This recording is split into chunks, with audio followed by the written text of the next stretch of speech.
Halo, selamat pagi teman-teman. Suaranya agak-agak gimana gitu ya, karena agak sedikit, kurang fit, jadi bikin sendiri jamunya seperti ini dan, eee, saya juga bikin jamu untuk, keluarga dan juga saya, terpikir bahwa kayaknya banyak deh orang yang akhir-akhir ini sebenarnya membutuhkan jamu ya, jamu apa sajalah ya gitu, mau, sumber jamunya dari mana. Sekarang kan juga ada, jamu-jamu yang modern, jadi pakem-pakemnya, eee, terus berubah atau mengikuti zaman. Nah itu sedikit tentang jamu, kalau ada yang meminati topik ini nanti kita bahas di, itu yang berbeda. Saya cuma, ingin menggarisbawahi adanya kabar, berita-berita tentang penculikan akhir-akhir ini yang sangat meresahkan sebenarnya. Tidak hanya anak perempuan, tapi juga bisa terjadi pada anak laki-laki, tidak hanya anak-anak yang kecil, tetapi juga bisa anak ABG gitu, bahkan yang sudah dikategorikan dalam tanda kutip lulus atau dari ABG menjadi dewasa muda.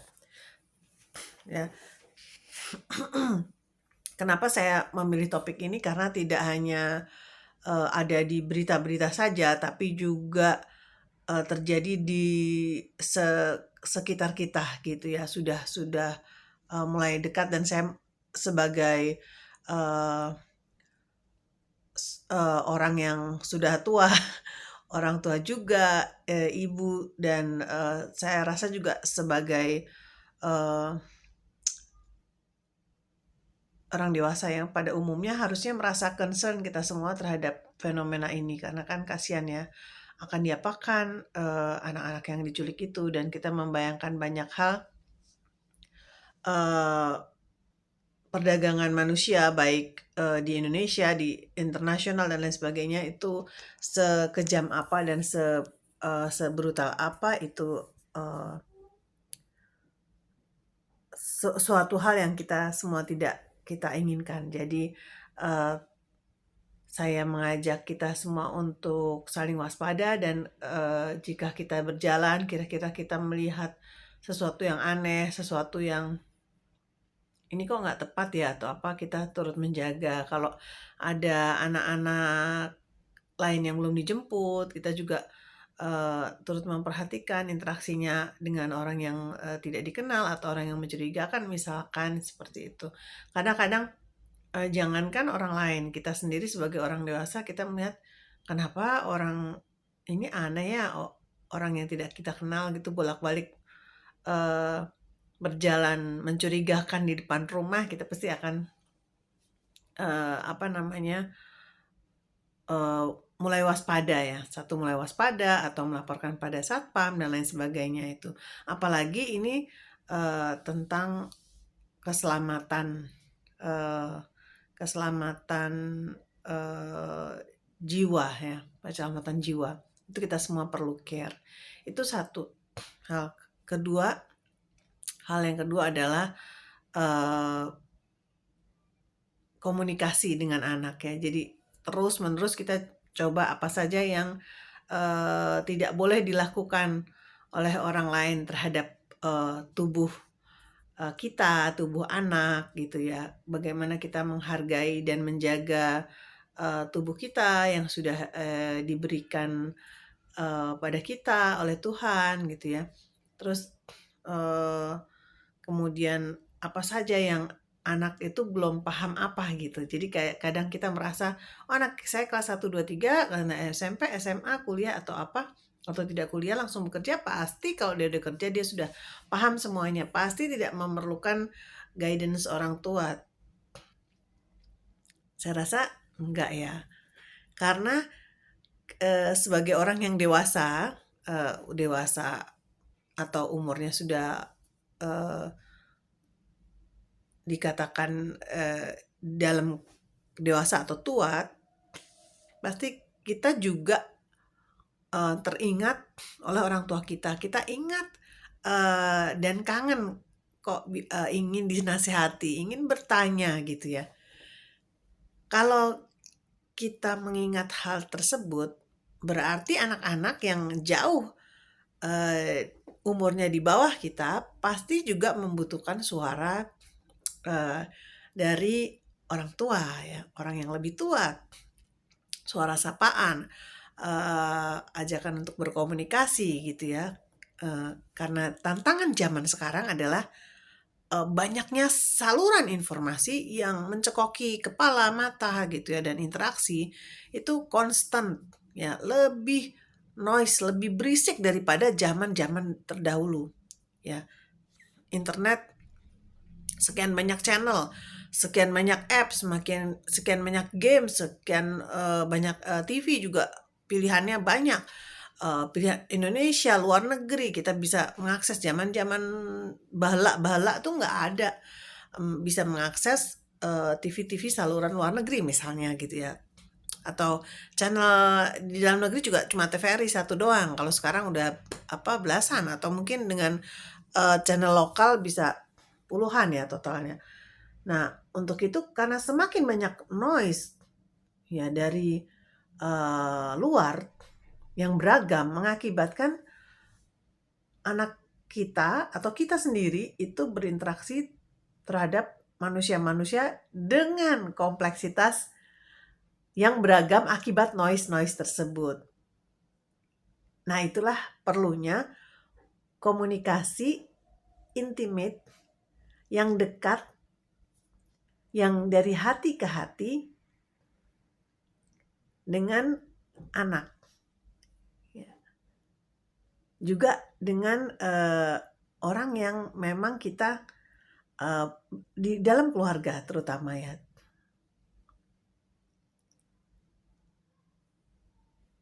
Ya, di dalam keluarga yang kita masih bersama-sama. Jadi karena menurut saya itu komunikasi intimate, komunikasi dari hati ke hati itu satu hal yang tidak bisa digantikan oleh apapun. Oleh animasi yang keren banget. Oleh oleh entertainment apapun gitu ya. Atau segala macam kecanggihan yang ada di dunia saat ini, satu hal yang tidak bisa digantikan adalah komunikasi dari hati. Kita sering ya berkomunikasi kayaknya akrab lama gitu, kayaknya asik ya. Tapi sebenarnya kenapa sih dia tadi gue lagi ngomong ini kayak dia nggak denger gitu. Kok dia nggak ngenanggepin ini ya? Pas aku ngomong ini kok tidak ada tanggapan, kayak blank gitu. Jadi kadang kita sering melakukan komunikasi, kita sering melakukan komunikasi tapi komunikasinya ya ini ya hanya sekedar tanya jawab ya, atau di permukaan atau surface cuma greetings misalnya ya. Tapi jauh lebih dari itu, mari kita belajar kembali untuk berkomunikasi secara intimate, secara dalam. Ya, intimate itu dalam. Dari hati secara mendalam. Mungkin latihan yang utama sebelum kita bisa melakukan percakapan mendalam yang lebih jujur, yang lebih dari hati, langkah pertama adalah kita juga harus bisa secara jujur berkomunikasi sama diri sendiri, sama diri kita yang di dalam inner, entah inner child, inner human, inner yang ada di dalam. Karena manusia kadang yang di dalam dan di luar berbeda, gitu ya. Kita juga seringkali sebenarnya tidak selalu tahu. Kadang suka bingung, aku tuh bagusan apa ya, gitu. Simple aja. Bagusnya kita nanti pergi, aku pakai baju yang dress atau celana panjang ya, misalkan seperti itu. Itu kan ada hal yang uh, ada hal-hal yang kita ragu tentang apa yang kita ingin pilih gitu. Entah itu pakaian, makanan gitu. Sebaiknya kita milih ke Padang apa ke warteg ya. Kita mau makannya di mall atau yang langsung resto ya, atau apapun itu pilihannya, itu kita selalu dihadapkan oleh semua pilihan dan kadang-kadang kita ragu sama pilihan kita, kita eh, ragu sama diri kita gitu ya. Itu baru satu hal-hal yang di luar. Belum hal-hal yang di dalam. Apakah aku menyukai hobi? Aku hobinya banyak. Apa yang sebenarnya hobi yang lebih baik saya jalani? Apa pekerjaan yang dan lain sebagainya. Nah, itu percakapan yang harus konstan dilakukan, terus-menerus dilakukan oleh diri sendiri. Dari kecil bertanya ke uh, ayah bundanya, lanjut setelah dewasa pun, setelah lulus dari semuanya, setelah bekerja, setelah dan lain sebagainya, itu tetap pertanyaannya tetap sama karena manusia setiap saat berubah sesuai dengan pengalamannya, sesuai interaksi yang dia dapatkan, sekolahnya, apa yang dia dalami. Dari tahun ke tahun ataupun dari hari ke hari akan terjadi perubahan-perubahan. Oh, saya sekarang cara pandangnya nggak seperti itu. Oh, saya tahu sudut di sudut yang berbeda. Nah, itulah uh, yang perlu kita juga secara jujur mau berkomunikasi sama diri kita yang di dalam ini. Kalau kita sudah bisa berlatih lebih banyak itu, maka kita bisa melakukan komunikasi yang mendalam, yang dari hati, yang jujur pada anak ya. Dengan tujuan untuk mendidik ya. Atau tidak punya anak pun tapi memiliki tujuan untuk membantu, mendidik ya. Itu kita bisa melakukan itu, menyebarkan kebaikan itu kita bisa melakukan itu secara jujur, bukan karena ya kan baik itu bagus gitu ya. Iya, tapi impact yang akan kita lakukan akan lebih besar lagi dan lebih snowballing, bergulir, menggulung lebih banyak lagi jika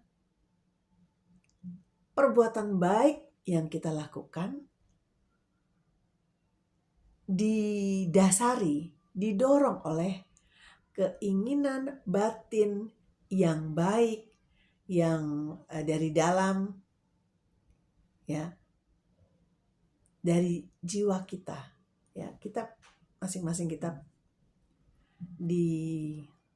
diturunkan ke bumi ini dengan sebuah atau beberapa buah misi ya. Misi kecil-kecil, misi besar-besar, misi sedang-sedang, tidak problem, tapi kita semua pasti punya tujuan di sini. Marilah kita melakukan kegiatan yang baik itu kalau bisa dilandasi oleh kepekaan atau dasar diri kita yang baik, bukan sekedar aku hanya mau melakukan ini kan biar semua orang tahu itu keren atau apa. Tidak ya, karena itu akan berdampak terutama ke anak-anak dan membangun jati diri, character building, karakternya lebih percaya diri lagi. Ini tantangannya besar sekali dan dahsyat sekali. Saya juga ketika kecil saya nggak bisa membayangkan bahwa dunia ini akan secanggih dan sekeren dan juga apa ya, sekeotik, sekeos yang sekarang gitu ya, sekeren yang sekarang gitu. Itu di luar bayangan saya. Anak-anak mesti harus kita dukung untuk menjadi manusia-manusia yang memiliki diri mereka sendiri, tidak lost, tidak bingungan, tidak tidak merasa sendirian atau tidak merasa aku tidak berharga gitu karena semuanya serba canggih, keren, eh, semua teman punya semuanya gitu ya, kecuali no no no no. Punya tidak punya, eh, di kota, di desa, di hutan, di mana saja, seorang individu tetaplah individu yang harus memiliki dirinya sendiri, yang harus percaya bahwa setiap masing-masing kita uh, punya misi dari Tuhan dan kita harus menjaga diri kita masing-masing. Setuju nggak? Kalian ada tambahan apa? Tolong komen ya di bawah. Juga saya mohon dukung terus channel ini, kasih like, subscribe, komen, share juga boleh. Kita sama-sama uh, menggaungkan atau memberikan hal-hal yang positif yang kita dengar setiap hari. Oke, topik apa lagi yang kalian ingin bahas? Kalau kalian ada ide, kasih komen di bawah ya. Saya Susana Sunarno, terima kasih Anda sudah mendengarkan channel ini. Bye-bye.